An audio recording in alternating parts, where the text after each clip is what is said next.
Bago ngayong gabi, isa na namang kaso ng karahasan sa loob ng eskwelahan nang dahil sa pagtatalo sa sukli, sinaksak ng isang estudyante sa Las Piñas City ang kanyang kaklase. Patay ang estudyante. May report si Jamie Santos. Nagwakas sa trahedya ang pagtatalo ng dalawang lalaking estudyante ng Las Piñas National High School.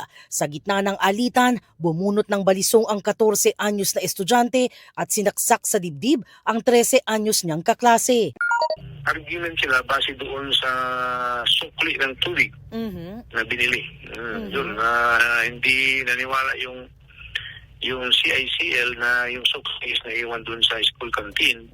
So, yun, bumunot yung CICL ng fan knife, then sinaksak yung biktima. Isinugod sa Las Piñas District Hospital ang biktima pero nasawi kalaunan. Hawak na ng pulisya ang nanaksak na estudyante. Na-recover na rin ang balisong na pinaniniwala ang ginamit sa pananaksak. Ito turnover namin sila sa LSWDO, din doon sa Bahay Pag-asa, din temporary, well in custody. Mag-prepare kami ng document, then, and as far as our coordination with the prosecutor's office, i-inquest pa rin namin sa prosecutor office to have ano yung decision nila, anong yung appropriate disposition.